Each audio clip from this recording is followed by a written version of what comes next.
Get busy profiling small businesses, entrepreneurs, and innovators. I mean, I make it sound a little bit dramatic, but it really is important that we get these things sorted out as soon as possible in our careers in general. I'm talking about employment contracts. So the excitement of signing an employment contract can sometimes leave us in a position where, like, we sign before reading. There's so many pages, we're like, it's fine. They've got our best interests at heart, blah, blah, blah. People have done this before. But we're going to be highlighting some of the considerations that you need to make before you sign on the dotted line. So I'm joined by an attorney specializing in labor law and the director of legal leaders, Aslam Mullah. Thank you so much for joining us, Aslam. Good morning, Nicole. Thank you for having me. I mean, I don't know how many times you've had to deal with people who've signed a contract that they really shouldn't have, or that they should have added an extra thing to, but this is going to be pivotal to a lot of individuals listening now, especially those who have just gotten a job after losing it due to COVID or whatever. So thank you so much for joining us to highlight this really special and important topic. What would you say are the different types of employment contracts out there? Sure. Look, I agree with what you mentioned earlier. I mean, at some point it happens to everyone. You get a job offer, you're really excited about it, you're happy to sign the contract, but you don't really take the time to look through the terms of the contract.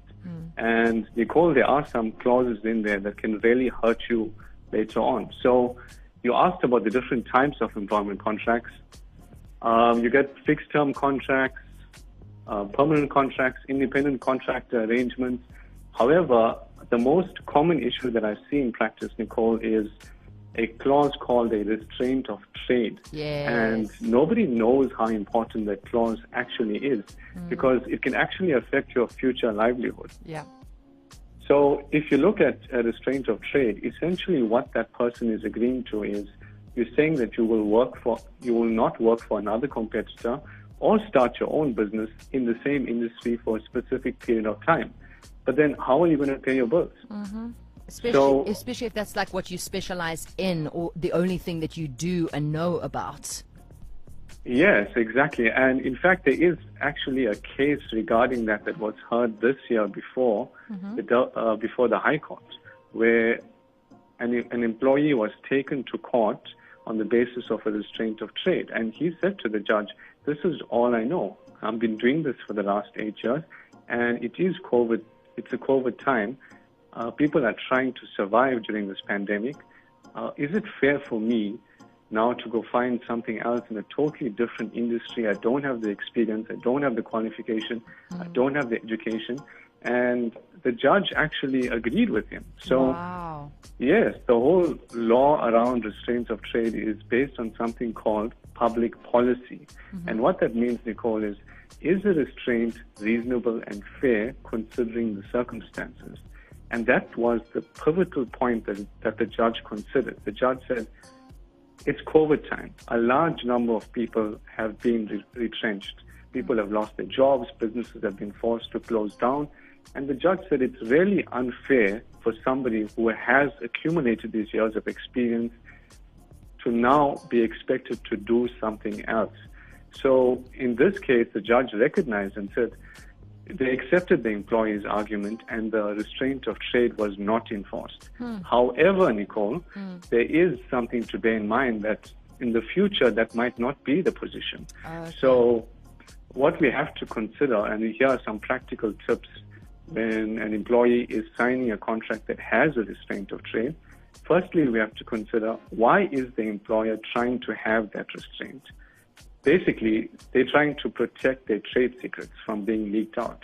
So it's not something that you take personally, like, why do they don't want me to work in the future? They don't want me to live my life. They don't want me to have food. Yeah. Yeah, so it's not something that they're personally attacking you on. However, there are ways to get around it. So what I generally advise my clients is, if you've got a contract that has a very onerous restraint of trade, let's say for the next 2 years you can't work for another competitor or start your own business in the same industry, sit down with the employer before you sign and say, listen, I really love this opportunity. Thank you so much for giving it to me. I understand why you want this restraint. However, can we do a non-disclosure agreement? And a non-disclosure agreement is basically an agreement where you agree not to disclose certain aspects relating to that particular company.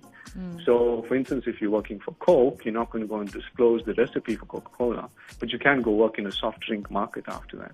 Okay, and they can't. And so you're not restricted from working with soft drinks ever again, but you have agreed that you're not allowed to take any of those secrets across. Yes, correct, Nicole. So that way the company gets to protect its trade secrets and you get to work after the employment ends. But you get some companies who wouldn't really take that. They say, no, well, it's standard policy and these are all the contracts and everyone has to sign the same contract. That's the famous line. So then you say, look, you sit down with the person and you then try to use basic human standards. You say to them, is it fair for me not to work for the next 2 years after this employment relationship ends? How will I provide for my family? Yeah. You've got to use some basic standards and say to them, I'm happy to take this work. And I know it's a bit of a difficult conversation to have because you don't want to come across as a bit aggressive before you even started work. But you got to think long term. I mean, this has real implications for you and your family.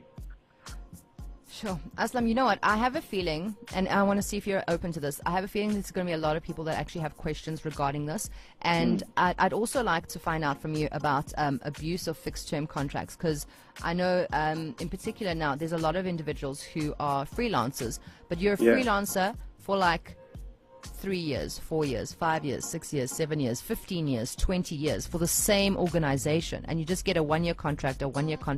Is then, I've heard that this is not actually supposed to be happening, and after 2 years you should be a full-time employee with benefits, etc. So I do want to touch on that in a few as well, but I also wanted to see, can I ask our listeners to maybe send in questions that you would be okay to answer?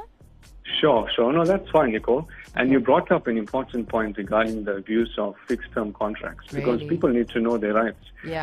In practice, I often see that companies continuously give the employees fixed-term contracts instead of permanent contracts. And that's actually a form of abuse in the law, because you denied benefits that would normally go to permanent employees like medical aid or provident fund, etc. Leave. Yes. Leave. But Nicole, the most important thing is that the companies use the end of the fixed-term contract as a justification to get rid of that particular employee. 100%. So, yes, instead of following the proper hearings, notices, etc. But fortunately, in labor law, there is a principle called reasonable expectation. And what that means is that if you're on a fixed-term contract and it's being renewed a number of times back to back, let's say 4 or 5 times, you then developed a reasonable expectation that that fixed-term contract would be renewed again. Now, it's very important to understand, you're not saying that you developed a reasonable expectation of permanent employment. You developed a reasonable expectation that your fixed-term contract would be continuously renewed. Yeah. So if the company dismisses you in that situation, Nicole, you can then argue, you can go to the CCMA and successfully argue and say, you know what, based on past practice, the last 4 or 5 times, you continuously renewed my contract, and I reasonably expected that this contract would be renewed. I have personally argued cases like that, and we've won on that principle. So for those people who are on fixed-term contracts and it's continuously being rolled over, you can use that as a form of protection if you are dismissed. 082-550-5151. Drop us a voice note with your question for Aslam, and we'll pose it to him a little bit later. We're talking about employment contracts. If you've got a question, obviously not super legal where he would have to have like an hour with you, but something quick, pop it through, and then we'll have a chat with him and see, we can work something out for you. For those who have just joined us, I have Aslam Mullah, who is not only an attorney specializing in labor law, but also the director of legal leaders. Aslam, thanks so much for agreeing to do this with us.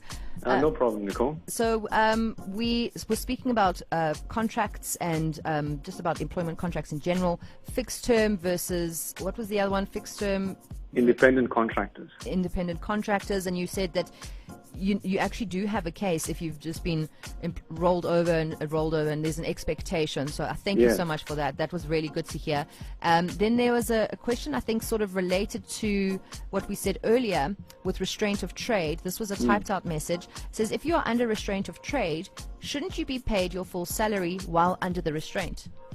I wish, Nicole, but unfortunately that's not the position in the law. Essentially, a restraint of trade is a contract that you sign with the employer saying you're not going to work for a specific time. So you're not And going to because be you've paid for signed that it. time. Yes, that's why it's so important to try and negotiate out of one. Always try and go for a non-disclosure agreement or try and remove it altogether. Just scratch over it and see what HR does, see what the company does. And if they ask you questions, just say, look at the times that we're living in. Is it fair for me? What other arrangements can we come to? Good. So unfortunately, you're not going to be paid during that time. And that's why it's so important not to, or try to limit the one that you have in your employment contract. If you can try and put it into your contract that you will get paid, I mean, that would be Yeah, nice. but very, I would say exceptionally few companies will agree to that, Nicole. Unless they really, really want to keep you, and that's a good, it's a good sign. It's a good show of faith, I would say, but also probably not going to happen. Nicole, got a question for Aslam. My wife went on maternity leave, and when she came back, she has been replaced. One of the other ladies is now being put into her position, which was office manageress, and now she is being placed back in telesales. Is this normal practice? Well, Nicole, from what it seems like from the voice note, that is something what we would call in labor law an automatically unfair dismissal, meaning that if a company dismisses an employee based on their pregnancy, religious grounds, anything that's got nothing With the job. related to the person or to the job, then that would be automatically unfair. Now, basically, if that person had to take their matter further, they can approach the CCMA or the labor court and get up to, if they go to the CCMA, up to 12 months of the salary, or if they go to the labor court, up to 24 months of their salary. However, it doesn't mean you should now rush off to the CCMA or labor court. I mean, there's a whole bunch of other factors and things to look at. But from what I hear, it sounds like an automatically unfair dismissal, meaning now the onus is on the company to justify why the dismissal was fair. You can't just replace somebody if you're going on maternity leave. But she's still working so in their mind, they haven't replaced, she still has a job, she's just moved. That's still... Well, that would be something called a unilateral change in working conditions. Basically labor law, the common principle, Nicole, in labor law is anything that happens between employer and employee must be done via consultation. No party can make unilateral decisions. Okay. Yeah, so it's unlike a marriage. It's like a working relationship. Okay. Are you saying? Okay, I'll leave it at that. Aslam, thank you so much. I think this has No been problem, enlightening. I know that you've got somewhere to go for 9 o'clock, and I really do appreciate the time. If somebody does want to get in touch about legal things with you, they like the way you sound, I mean, are you open to them like popping by the office? Sure. Is there a website? Sure. What must The they do? quickest way actually to get hold of me is just YouTube. YouTube Aslam Mullah or YouTube Legal Leaders. I've got about 30 different videos there. I give practical tips on how to prepare for disciplinary hearings. Yes. How to do things like that. So there's a lot of free stuff out there. Just go onto YouTube. Beautiful. Love you. Love your work. Thank you so much, Aslam. Thanks, Nicole. Appreciate it. Cheers. Get Bye. busy. Get busy on Extra Loud Mornings. Extra Loud Mornings.